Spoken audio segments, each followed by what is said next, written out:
Okay. There are two major methods or techniques that can be used in group decision making. These are the nominal technique and the standard agenda technique. And today I'm going to talk about how we can use both of these techniques to solve the parking problem at the University of New Haven. So I have my group of 15 students with a mix of commuting students and residents. And first I'm going to describe how we would go about coming up with a solution to the parking problem using the nominal technique. So the first thing that I will do is have the students generate ideas, and I will pass around a piece of paper that has the question written on it.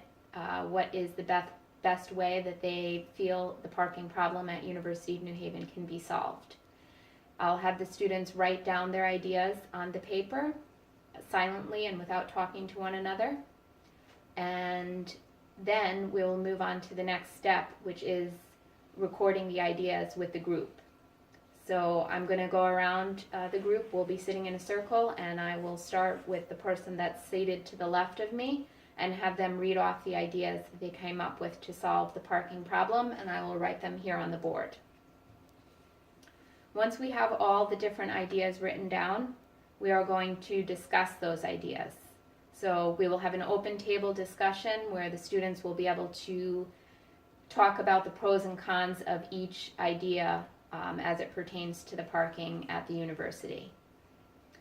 And the last thing we're going to do is an anonymous voting session where students will be able to vote and rate each one of the ideas. We can have them rate from 1 to 10, 1 being the best and 10 being the worst. The idea that collectively scores the best overall is going to be the idea that we implement to solve parking problems at the University of New Haven. The other method is called the standard agenda technique. And with this method, the first thing that we do is define our problem. So we're going to clearly define the issue that we have at UNH, which is that there doesn't seem to be enough parking for students during the hours that the majority of the classes are held, resulting in students being late to class and also getting parking tickets.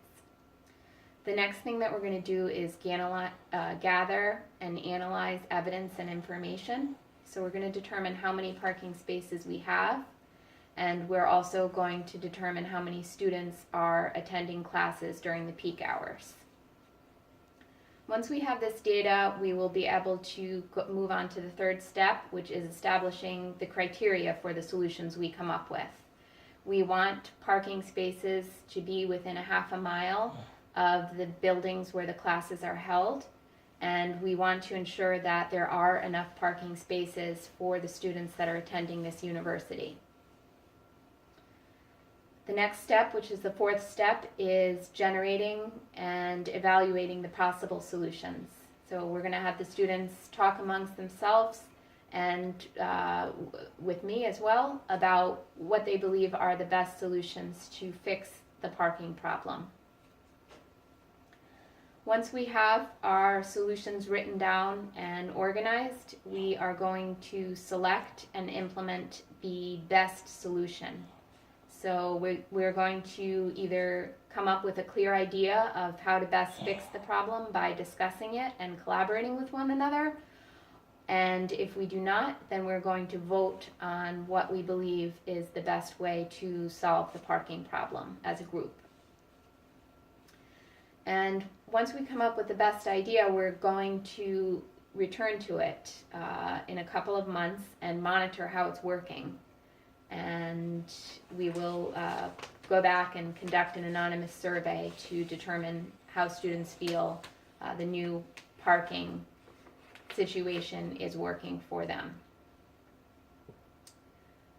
So between these two groups, the nominal method and the standard agenda method, I believe that the standard agenda method is the best method for solving a problem such as parking on campus.